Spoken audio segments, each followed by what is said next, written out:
Hi. Today is Thursday, the 15th of November, 2018. Good night to our viewers and the PP members. Welcome to Frontline. My name is Janice Leamonda Creaky, and I am the Public Relations Officer for the Progressive Empowerment Party. And my co-host tonight is Head of Membership, Anthony Defoe. Hello, good night, Toronto. One of the questions that we keep hearing is, who can we turn to launch an investigation into the corruption where the housing sector is concerned? So I did a little research this afternoon and came up with some fairly decent answers for you. The first thing I'd like to ask you all is, did you know that there is a Commissions of Inquiry Act? Yes? Did you know that? Okay. This act is relating to commissions of inquiry. It's dated the 23rd of January, 1892. No, I don't think that's correct. By the way, this all came off of the internet, not my writing. This act may be cited as the Commissions of Inquiry Act. The President may, whenever he or she deems it advisable, issue a commission appointing one or more commissioners and authorizing such commissioners or any quorum of them therein mentioned to inquire into the conduct of any officer in the public service in Trinidad and Tobago, the conduct or management of any department of the public service or of any public or local institution, or into any matter in which an inquiry would, in the opinion of the President, be for the public welfare. So there is a usefulness of the President.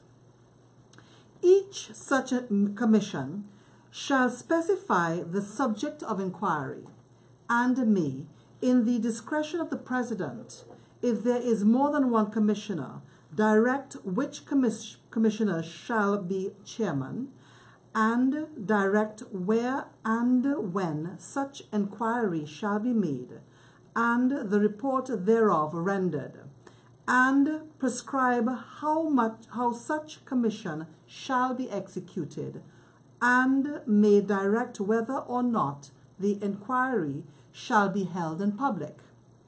In the absence of a direction to the contrary, the inquiry shall be held in public, but the commissioners shall nevertheless be entitled to exclude any particular person or persons for the preservation of order, for the due conduct of the inquiry, or for any other reason. Powers of commissioners. Commissioners acting under this Act shall have the powers of a high court to summon witnesses, to call for the production of books, plans, and documents, and to examine witnesses and parties concerned on oath. And no commissioner shall be liable to any action or suit for any matter or thing done by him as such commissioner. All summonses for the attendance of witnesses or other persons or the production of documents may be in the form given in the schedule and shall be signed by one of the commissioners. Oaths may be administered by one of the commissioners or by the secretary. There is also the Integrity Commission that can perform secret investigations into allegations of corruption. So, now that I provided that information for you, let's have a little bit of a conversation around it. Yes, John? Okay. We, in the last couple of months, have been hearing allegations of mismanagement, corruption within the housing sector, especially with the building of homes that have been provided to the public. Right. Right? So, because of the complaints and the damage of people's homes and their furnishings and so on, we all know that HDC has been called into question. Mm-hmm. So the question has been asked, who can we turn to for help? Who can we turn to for an inquiry into the building of these homes, so that we can, at least as a population, especially those that have been affected, can get some form of compensation? Well, Now, I've took my time and I did my research. Not a lot of people know that there is a Commissions of Inquiry Act, which Right. I was very surprised when it popped up on my screen when I was doing my search. And it's very interesting to read for the viewers what it entails. So, who can we turn to? no one. And that's the reality, Trinidad and Tobago. We have a bunch of portfolios, people being paid that is supposed to really do the right thing. There are laws. You have, man, it's like, show me where it works now.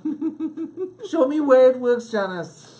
Really, no, but when you think about it, when you sit down and you truly think about it, you just said it, you have a whole community that was developed, right?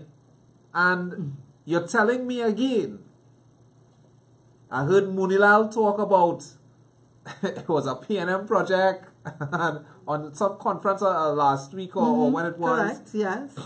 And there's a lot of mudslinging going on. but this is it. It's a blaming. It's a blame who, blame game. That's just what it is. The bottom line. And like Janice says, who do we go to as a citizenry, as the nation, as people who have invested interests? Really, who do we go to? Who? Now, the Commissions of Inquiry Act says that the President Right. is the one who can issue a commission. Okay? Now, Philip wrote a letter addressed to the Prime Minister requesting that this whole Green Veil situation be investigated and to bring some form of commission of inquiry into question. A copy was sent to the President, a copy was sent to the DPP, a copy was sent to the Institute of Transparency, a copy was sent to the Transparency International Organization, right? And I think there was one other person. But a copy of the letter was sent to the President. To my knowledge, I don't think we've had a response from anybody. Why would we? Why would we have a response from anyone when the person who was in charge of housing when that project started was who? Was who, Janice? Let's hear it. Was who? Just say the name, girl. The current Prime Minister. Our current Prime Minister, Dr. Keith Christopher Rowley, right? Yes. And right now, again, he's Prime Minister. So, you think he's going to put an inquiry on himself? You think he will willingly do that? Well, as the Act says, the President is the one who can call a commission. Okay, Right? the President got the letter how long? Yeah, but I don't think that the Prime Minister can call a commission of inquiry. I know, that's understood. So what I would have expected from the Prime Minister would have been a response, even if to tell you, go jump in the lake. But a response. Fair enough. At least. And I agree. I agree with that. And a response from the other individuals as well that we have written who would have gotten copies of the letter. Right. Now, I was very careful in terms of ensuring that they got the letter, because there's a thing called registered mail. So they would have had to sign for receiving that letter, right? Therefore, up to now, as I said, I am not sure they even sent us back a response. Now, we all keep, the Progressive Empowerment Party will always keep saying this to you, our members, and to our viewing public. This party is going to be the first party that is going to have such inquiries into not just the housing, but into all the different aspects of where there is alleged corruption. Every state arm Trinidad and Tobago. Everyone. There will be no stone unturned. From the day that flag, red, white, and black, went up on that flagpole, from that day, we plan to do a proper audit of Trinidad and Tobago, its administrations, the deals, all the projects, just everything across the board. There must be a proper audit, man. We must. I mean, I'm not sure how good it's going to be as far as us being able to recapture 100% of it. But listen, we're going to recapture a large portion. Maybe out of the $3 trillion, I don't know. I would hope that we at least acquire a $2 trillion back, at least. The other thing too is... You can finally send a man on the moon. The other thing is that you have people out there who keep asking the question, where can we find a party that is going to deal with corruption in Trinidad and Tobago? Where? PEP. Well, no. The Progressive Empowerment Party. The Progressive Empowerment Party? Yes, but I like to spell it out. Well, all right. A lot of people No, you're don't know right, what you're right, PEP you're right, stands you're for. right, you're right, you're right. So the Progressive Empowerment Party is going to be the party that is going to deal with corruption. It's like that guy in Malaysia, the 90-something-year-old or 70-something-year-old guy who is dealing with corruption in Malaysia as we speak. And the gangs and all that That's sort of correct. stuff, yeah. So... He's taking it to a whole next level, though. But correct. But still, there is a party that is going to deal with corruption in Trinidad and Tobago. And that is why you have to vote us in to all 41 constituencies. Because there's no need for us to be negotiating with an opposition party. Yeah. Because they're going to be blocking. I have no desire to argue with anyone from the opposition or the present-day administration. Because again, Trinidad, I can't drive it home enough. These are grown people. In some cases, they're elders to some of us as nationals here in Trinidad and Tobago. And you grow up believing that an elder is going to give you proper guidance. It's going to take care of you. It's gonna put you in the right direction.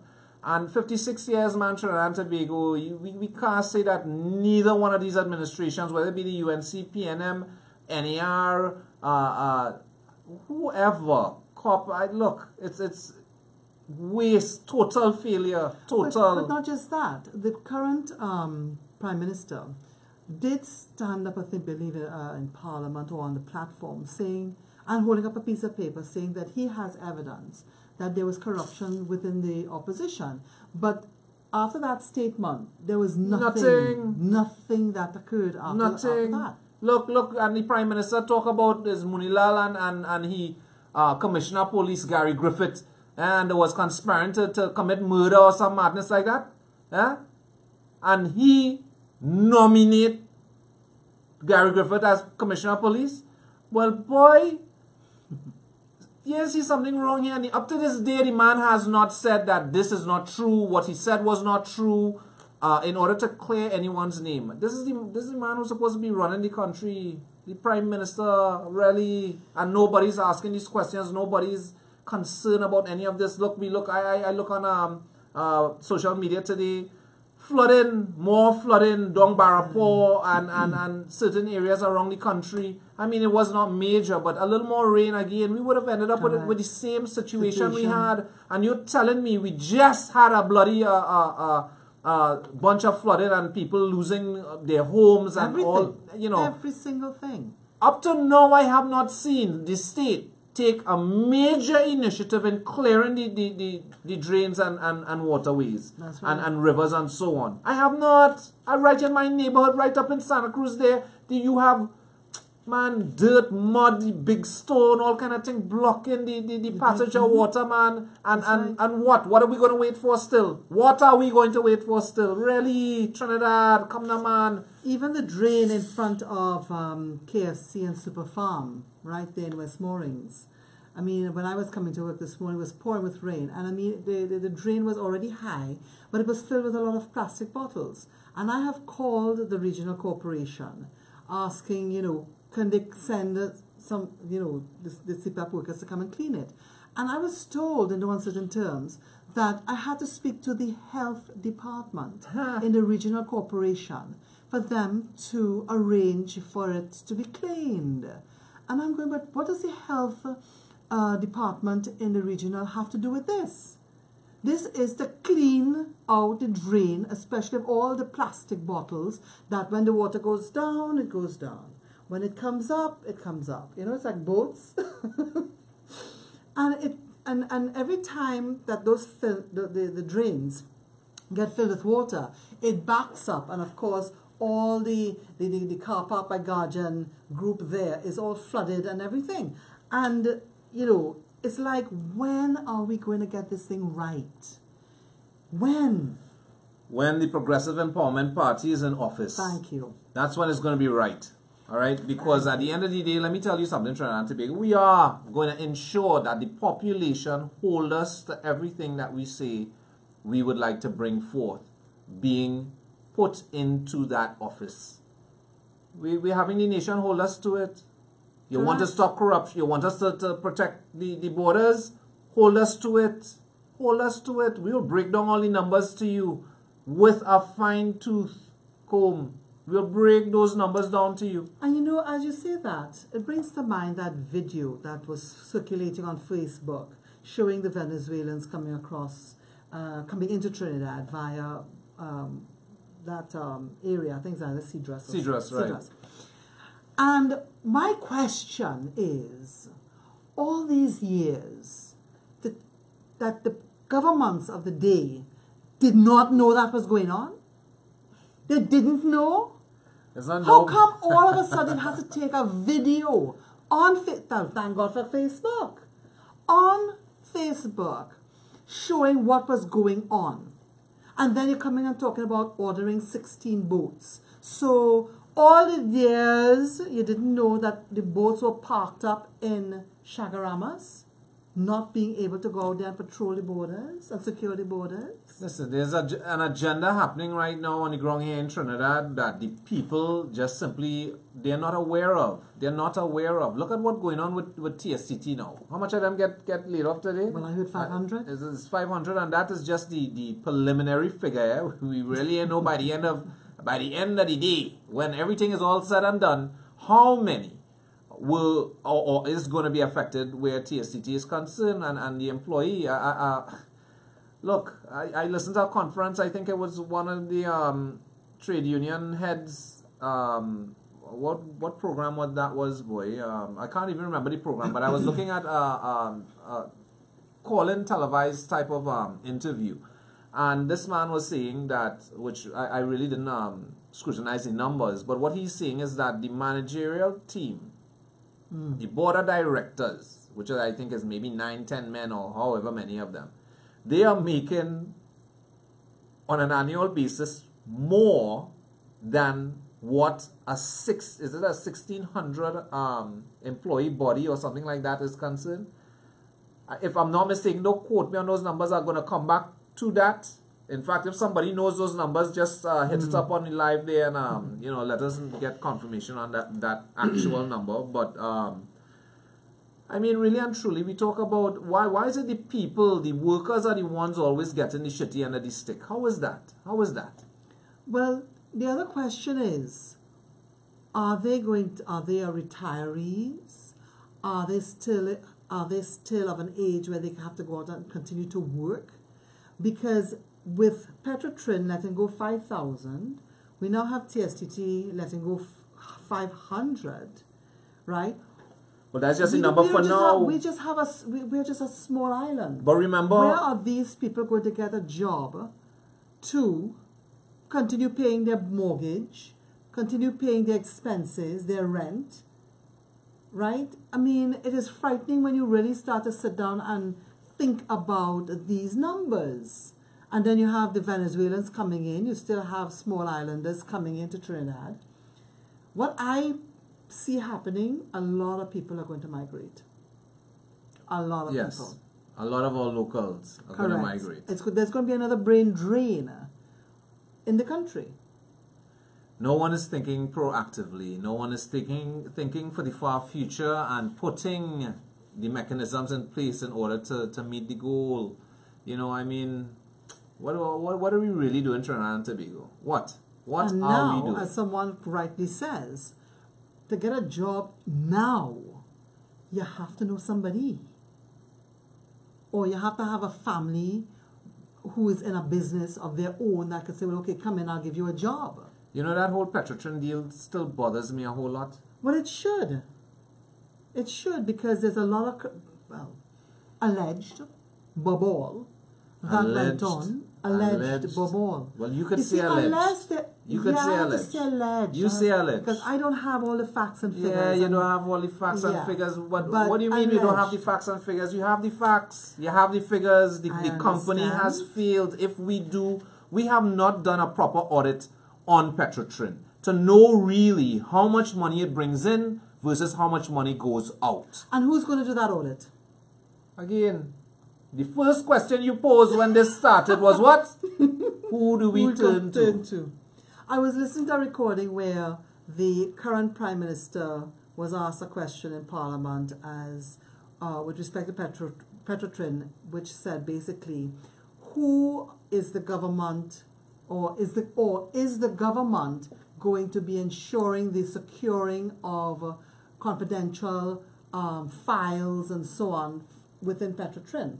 And the response was that Petrotrin has a board of directors, and it is their responsibility to ensure that the files were being secured. Yeah, well, they already took themselves out of that equation there, you know. That's so this way, when files missing, whatever light up and fire, just so you go down here, hold on, man, Trinidad, you go down here, somebody flicker a cigarette butt, and it just light up this office full of files, just gone up in flames. Watch, you're going to hear some cock and bull story take place, somebody going to leave some gas pipe open, and it'll watch me. This place sickening, you know. When I tell you, it's sickening because it's grown people doing this shit, boy. It's grown people. This is not, again, it's not children. This is grown people who very well know exactly what they're doing, boy, and just willingly seeing a whole population, a whole segment of the population suffering and leaving the others to have no other choice. Save up your money, buy a ticket, fly out. Even if you have had to go and be illegal in the next man country. People willing to do that at this point. And why? Why are we doing that, boy? Why are we having our country in this state? Without hope and opportunity, without things working, without us as a citizenry benefiting in some way, form or fashion. I mean, really, really benefiting. I know Mickey Mouse, you know, handout business that they want to get and we had to jump up, yeah, and skin teeth and be happy. No, man. Well, I have some news for you, my dear. Tell me. Okay. Again, my research pulled up an inquiry, which was the Commission of Inquiry into the Construction Sector, Trinidad and Tobago. I had a rock back for this. This is a 512-page document. And while reading it, my heart just sunk in my body, because it's like, you know, I would love to be able to pass that document, a screenwriter, a very successful screenwriter, and have him write a script for a movie, because Trinidadians, while watching this movie on a screen, their mouths are going to drop open at the kind of information in that document. So let me just give you bits and pieces so you'll have an idea. You're lucky your heart didn't stop. It really did. It really did. My head was in my hand, and I was rubbing my forehead because it's like, no, this construction sector, the corruption, goes all the way back to 2002. Anyway, let me not spoil the surprise. Transmitter of the report of the Commission of Inquiry into the construction sector in Trinidad and Tobago to His Excellency Professor George Maxwell Richards, President and the Commander-in-Chief of the Republic of Trinidad and Tobago. May it please Your Excellency, we, the undersigned commissioners, having been appointed under commissions given on the 9th of September 2008, 10th of December 2008, the 21st of May 2009, the 14th of September 2009, 17th of November 2009, and the 16th of March 2010, to inquire into the construction sector in Trinidad and Tobago, and to make such observations and recommendations arising out of our deliberations as the commissioners may deem appropriate, have the honor to submit herewith to Your Excellency our report. The report is dated the 29th of March 2010 and signed by Professor John Off, forgive me if I get the pronunciation incorrect, and Desmond Thornhill, Commissioner. So let me first give you an idea of the issues and the projects that was covered in the document. That is a whole 3 pages long. Okay, so let's start with issue procurement practices in the public construction sector. Issue use of provisional sums, prime cost sums, nominated suppliers and nominated contractors. Issue incomplete designs, design changes, variations, poor supervision and poor management. Issue performance of local and foreign contractors and consultants on public sector projects. A little footnote, a comment was made that hiring of Chinese workers was no different to hiring local workers. Issue effectiveness of turnkey or design and build compared to traditional design and tender. Issue price gouging and profiteering in the public construction sector. Then we have there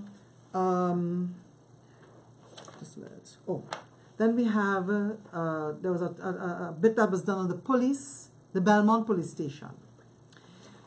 Next, that was investigated was the UDCOT. Remember UDCOT?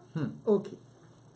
Oh my God, that is the main storyline of the movie, if ever. I just palpitate as you just call the name, yes.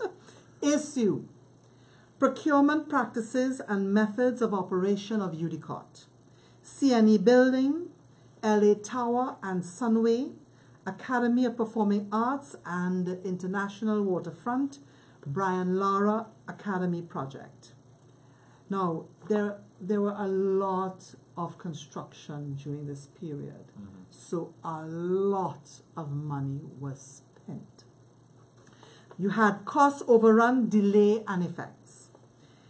You have, inside of that report, it focused on the Education Facilities Company, Estate Management and Business Development Company, Housing Projects in Trinidad, Housing Projects in Tobago, NIPDEC projects, which handled the Scarborough Hospital, plus other projects, UDCOT projects, Prime Minister's Residence, Customs and Exile Building, Government Campus Plaza, Academy of the Performing Arts North and the South, International Water Project, Chancery Lane Office Complex, Financial Complex Tobago, Brian Lara Stadium.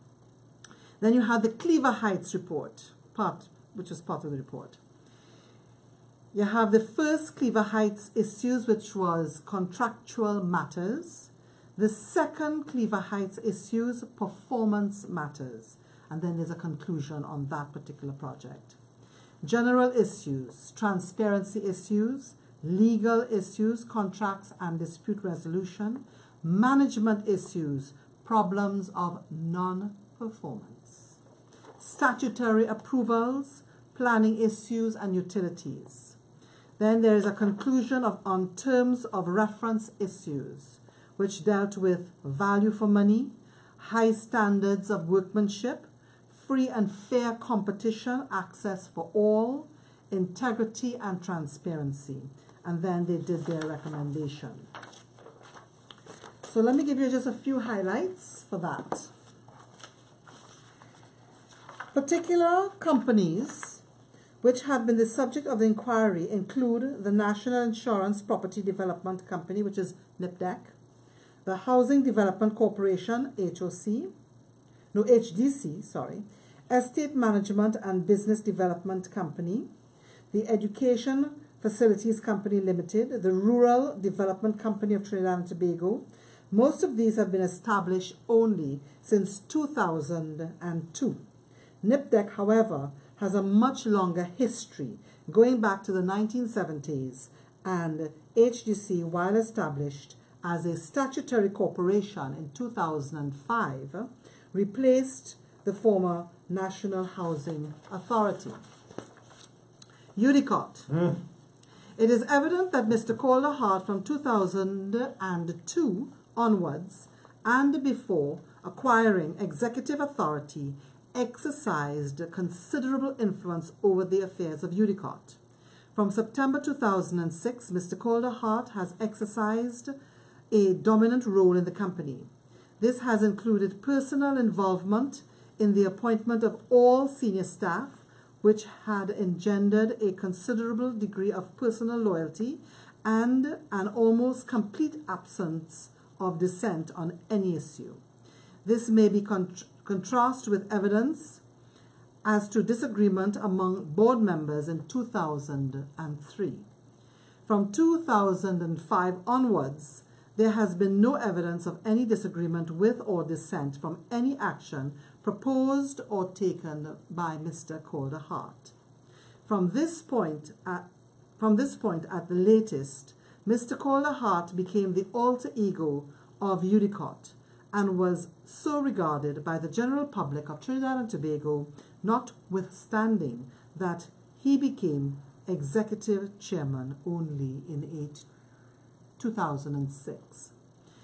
UDICOT, through Mr. Calder Hart, adopted a confrontational attitude to those who have taken issue with its methods and practices, particularly the ICC by its current, at that time, the current president, Mr. Winston Riley. Mr. Hart had a similar fraught relationship with Dr. Keith Rowley, former minister with responsibility for UDICOT, with whom he had particular dealings in 2003 up to Dr. Rowley's removal from office in 2008. There were from these and other sources numerous complaints about UDICOT's methods and practices, the most significant being 1. Excessive and unfair uses of sole selective tendering powers contrary to free and fair competition and transparency. Misuse or manipulation of tender and tender review procedures leading to the inappropriate and potentially corrupt award of contracts. With regard to UDICOT's performance as project manager on behalf of the government, 2 sources of investigation have been made available to the Commission. First, in the report by Lockwood Green, a detailed review of the performance by UDICOT as well as other participants in 6 housing projects in 2005 to 2006 has revealed a degree of poor organization and administration. While this report was over at that time 2 years old, indications are that most of the criticisms remain valid. The second source of investigation is in two reports prepared by the Commission's appointed expert, Mr. Jerry McGaffrey, who has raised serious issues concerning financial administration of the Brian Lara project, which are nothing short of scandalous. No proper explanation has been given as to the unwarranted treatment of the contractor HKL or for the patent lack of proper control and accounting on this project. Furthermore, such events could not have occurred without the knowledge of senior professional staff and the members of the board, all of whom should have been aware of the level of irregularity which has been permitted. Then we had the fiasco with a subsidiary of a substantial Malaysian construction company and people who were close to Mr. Calder Hart's wife. Evidence of their connection was provided by Mrs. Hart's ex-husband. So I'm coming back to my point. I would love to see this made into a movie. I don't want to see it into no movie, you know. I want to see the men behind bars. Because, why I behind say bars. so, because let them make the movie from there. I telling you, no, that's serious thing, man, Janet. We catching we tail outside here, you know. Yes, but you see, this information that I have just read, a lot of people in the public domain are not aware. Janice, I sit down 2.5 hours in traffic at a trip that's supposed to take me not even 20 minutes. I know. But you see, one of our mandates is to educate the public. Of and course. This is one way of educating them, because nobody's going to sit down and read a 512-page document. I say lock them up. Throw away the key. I telling you, throw it away. Right? So, by letting the public know of the information that is out there on the internet, the same way I went and I did my research, anybody could do the research. And this is information that the public needs to know, because they are being given information contrary to what is actually has happened. The mismanagement, the misuse of taxpayers' dollars has been going on since 2002. Girl, since again, as you said, the raising of the 56 flag. years, man. 56 years. Right? So here it is. The public needs to be aware of what is going on. Of course. We need to be aware. Of course. Right? And by doing these shows, our job is to educate so that people get to understand what really transpired from way back then to what's actually going on now. Everything is just wrong. We just need to have proper accountability, transparency, and people take real responsibility of their bloody portfolios. That's all I saying. That is all I saying. Because again, today, whole place black. I see several videos with people in Greenville calling truck, loading up whatever little stuff that they now buy from the last flood, losing everything that they had, buying truck to load, get a hiring truck and stuff to load their stuff on it.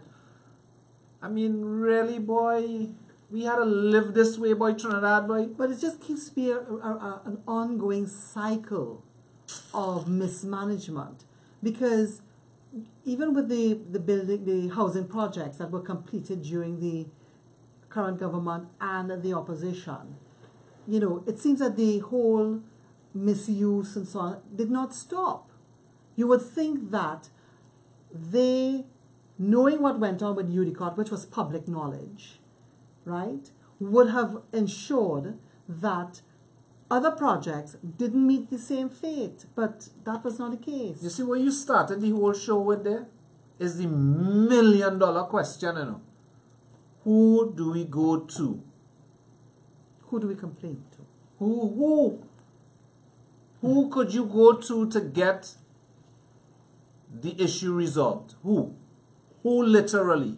Who can any part of the citizenry go to when there's misbehavior in public office, when people are not doing the job that has been entailed to them to do. People, you're running down a portfolio and you want to be in this position, or you want this seat or want that seat, or what the case might be. There's a job attached to those portfolios, man. There's a job that you need to ensure certain things are done correctly as what the law stipulates it to be. Being proactive, having proper results.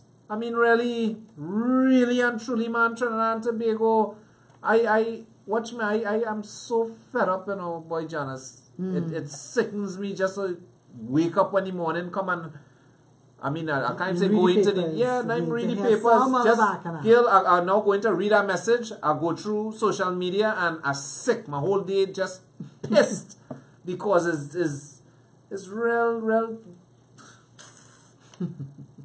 I can't believe a small country like Trinidad. There are companies in the world that have more people than we have as a nation, boy.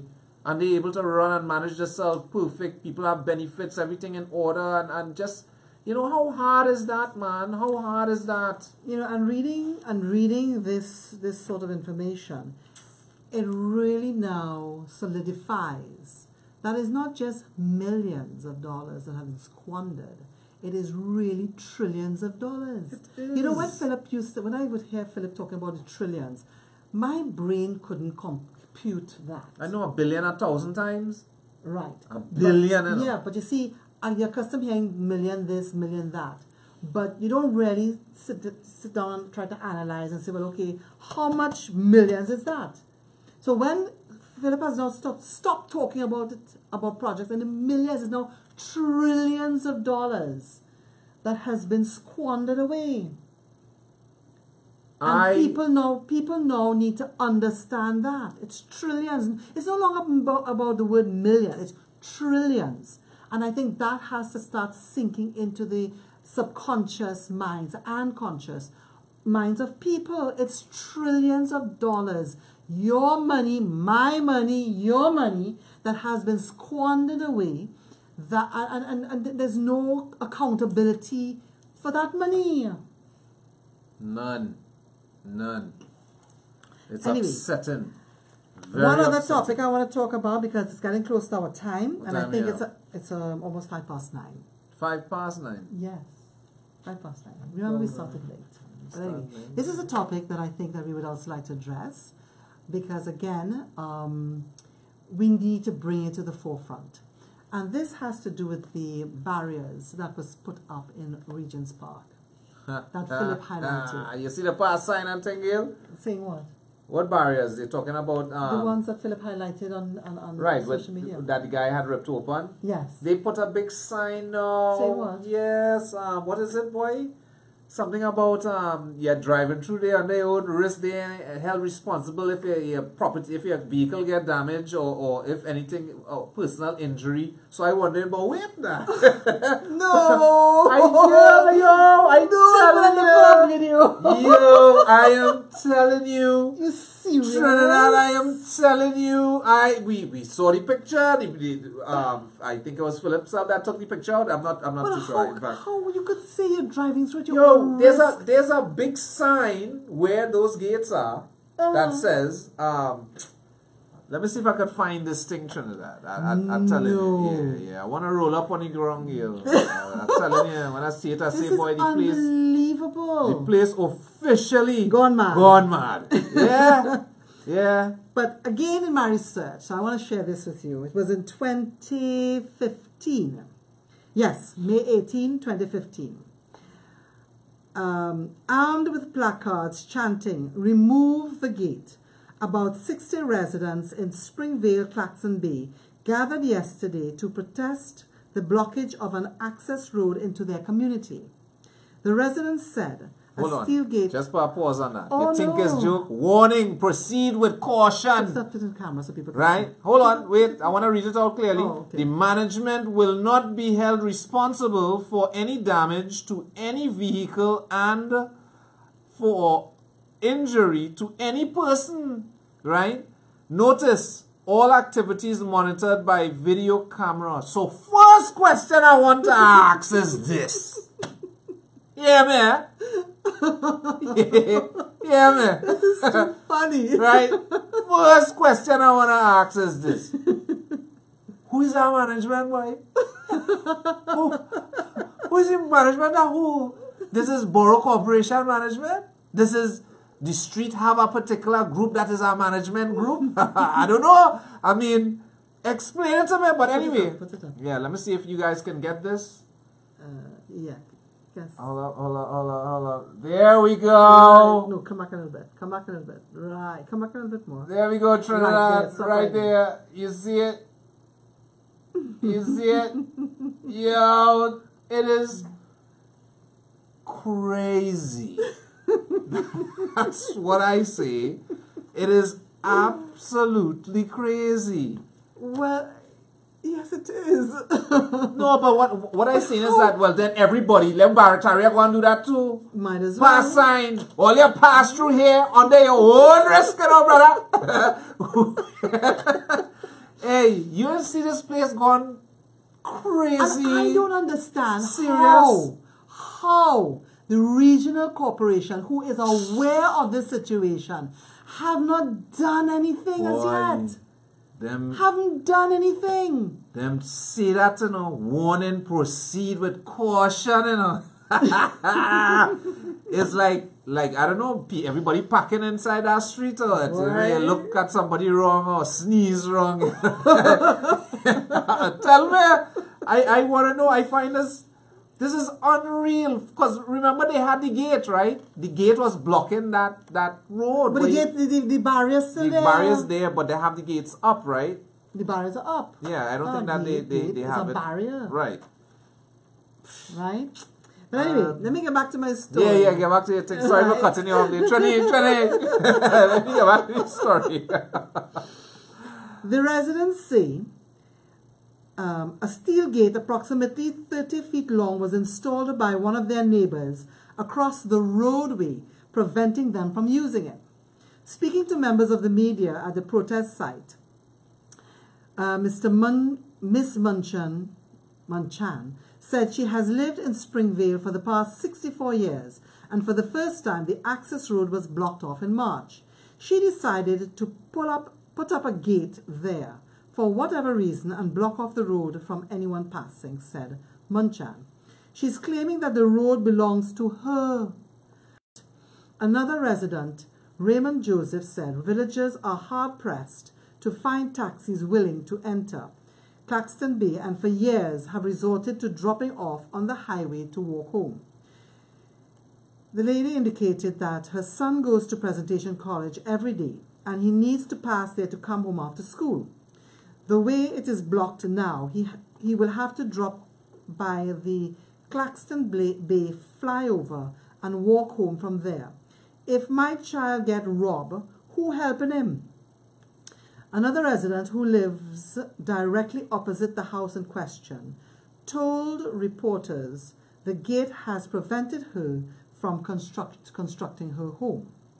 She said she brought the material months ago, and every time the truck comes to deliver, the gate is locked and they couldn't pass. It has been there 3 months since that it has been 3 months since that gate was put, and I can't start my home because of it. No response from the owner. The Trinidad Guardian attempted to get a response from the owner of the gate, but was not successful. During the protest, officers of the Couva police station intervened and spoke to residents and the owner of the gate. A short time after, Boudou told members of the media that the officers had instructed the owner of the gate to keep it open at all times. Rambachan, MP for the area, Dr. Rambachan, said he was well aware of the situation. He indicated, "We had a meeting at my office yesterday." Now, this is in 2015, folks. He had a meeting with both parties, and on 2 occasions before that, and the woman was instructed to leave the gate open. He said, an official from the Land Settlement Agency told her the gate is illegal, and an investigation is being done right now to determine whether it should be removed altogether. Rambachan said, all residents living in that area are squatters, as the area is state property. Now, The tell party me, now start. Da-na-na-na, the party now start. Oh gosh. Try to wine on that day now, boy. And we like, boy, 2015, yes. So it seems that people are doing what they want without repercussion. In my view, that gate in 2015 would have been removed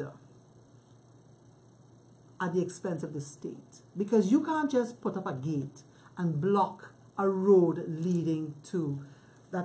allows people to walk to their homes. You can't do that, especially if the road does not belong to you. that's right. You can't do that. And the regional corporations need to start exercising their authority.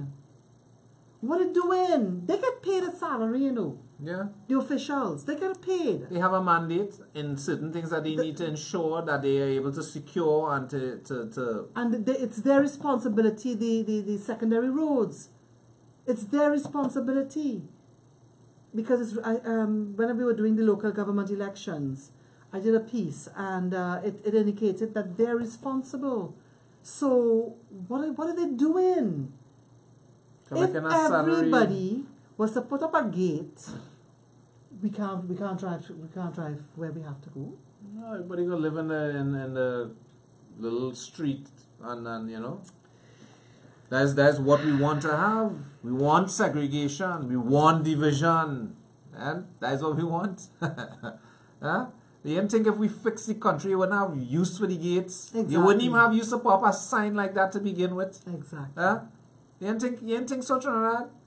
If everybody have open opportunity, if everybody have money in the pocket, if the dollar had some worth to it, if the minimum wage made sense that you can actually live on a minimum wage. But you know what is most distressing is the attitude of the so-called management of the area.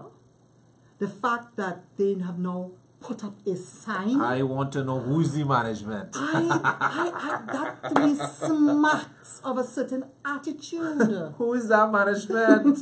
I want to go down there tomorrow morning. I'm telling you, I want to go down there and find out who is it. I want to knock on everybody door. Hello, good evening. I see have a sign on. Who is the management? I want to talk to somebody. I want to talk to somebody from management. I want to talk to somebody from management. Serious, you know. I'm going to do that tomorrow. I'll look out for the live. Tomorrow is Friday. Hear what I'm telling you. I'm going down there. I'm going to see if I can call up Phil and make a run boy Phil. Let me make a pass and check it out. And see if we find somebody from management, boy. Do an interview. Do a live interview. Yeah, I'm telling you. I'm going down tomorrow. I want to know who is this management. Because apparently management blocked the road first to begin with. All it was big, all the management so big, you could block a public road. A public road, right? I don't think they're being given the right advice. Right advice to what? Well, in terms of how to treat with the matter. Because somebody has to be giving them legal advice to do something like that. You can't just out of your own, you know. Watch me. The problem is that everybody right now feel they could do what they want. They could do what they want. Is business as usual. Not realizing we have a progressive empowerment party now scrutinizing every damn thing it have on the ground in Trinidad and Tobago. Once you're talking about the public, once you're talking about the nation, Trinbagonians, we scrutinizing it. The people who are supposed to be in public office holding these portfolios, you had to have accountability, brother. You had to have transparency, and you are going to be responsible for those portfolios. That's the bottom line. That is the bottom line. So who want to say what, want to be vexed, want to bomb the gum, all you can vex all they want to know. If you want a fixed country, if you want shit to work, we need to take certain steps, crossing the I's, dotting crossing the T's, dotting the I's. You see, I'm talking right now, right? My pressure, as usual, always had to get, always had to raise, boy. Always had to raise. You don't need salt. Serious, you know, because the level of incompetence is totally unreal. Totally unreal. And what is even more unreal is that we as a citizenry just sit down and just take it, boy.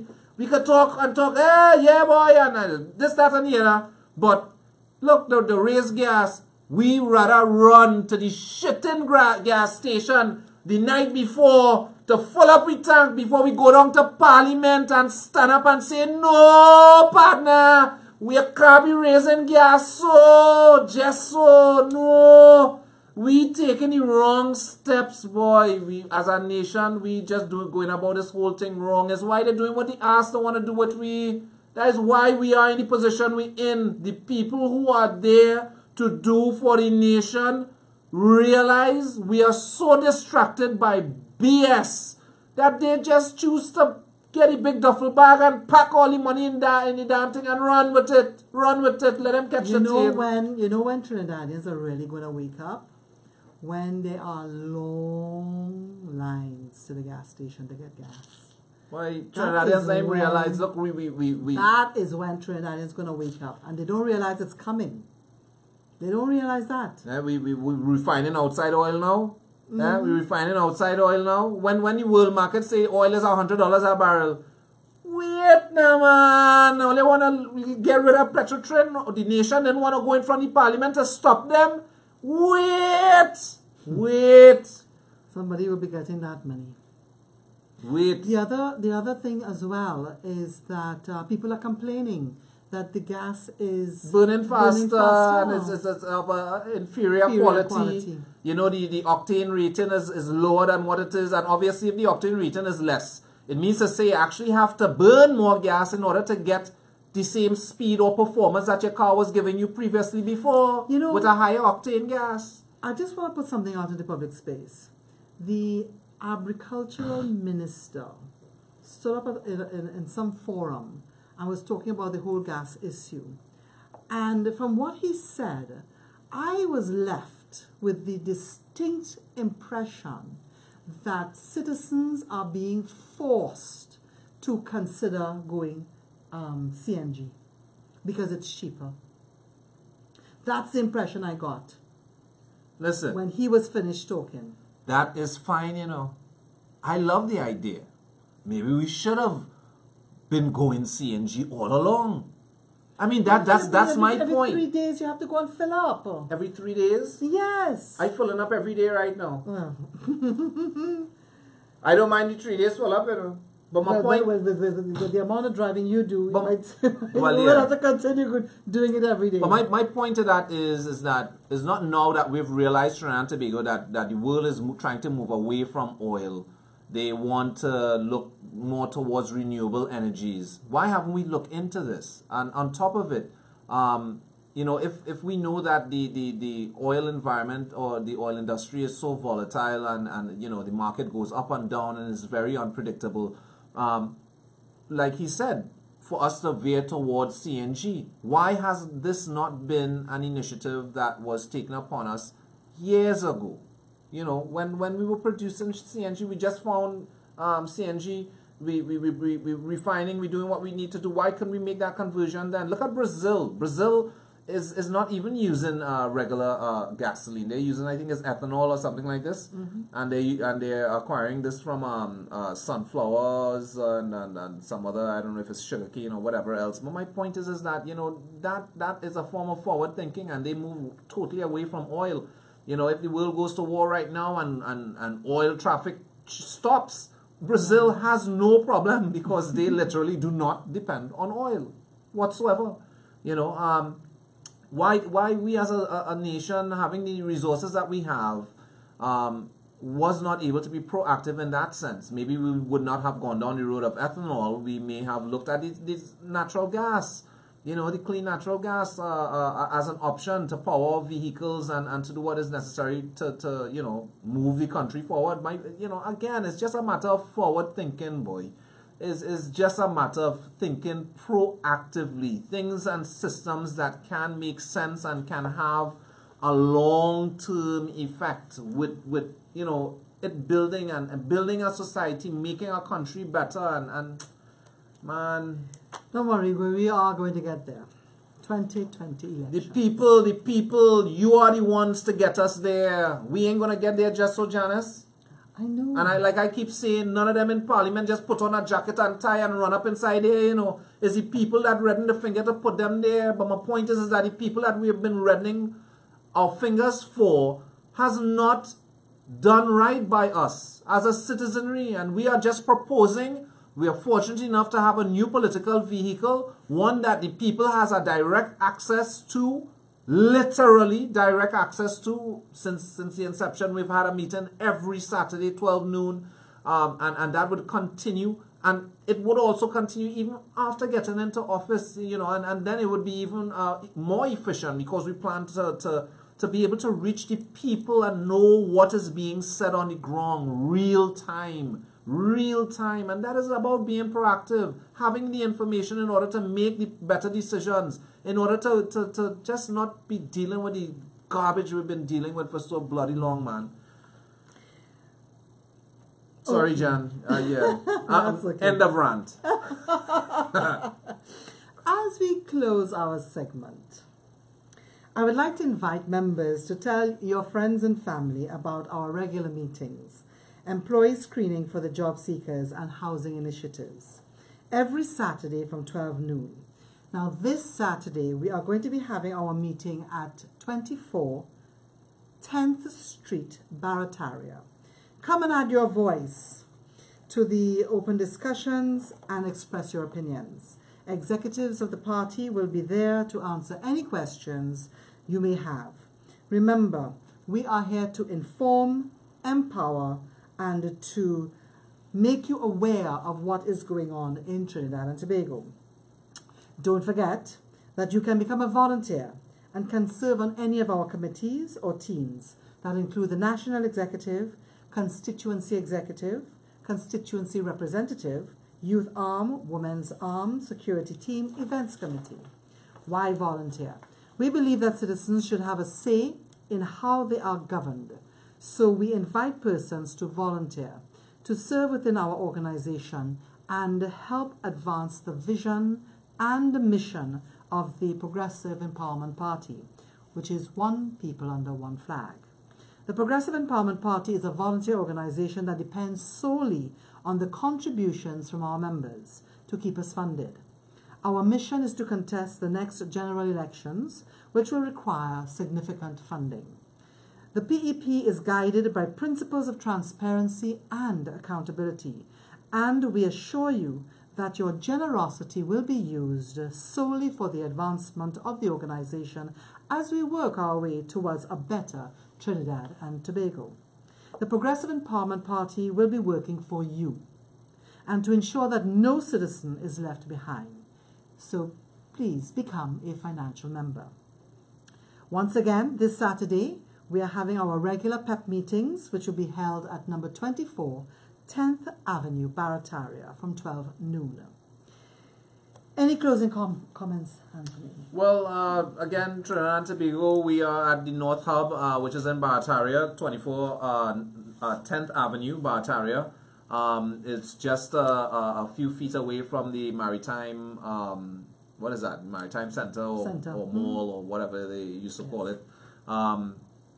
Come down Trinidad and Tobago, really and truly, see what's going on, see what we're bringing forth for the people, how you could possibly be implemented within, whether it be volunteering or being a part of administration or something along those lines. I mean, be a part of it. This is yours, man. The Progressive Empowerment Party is yours. It's the people. It's even the people that may not vote for the Progressive Empowerment Party.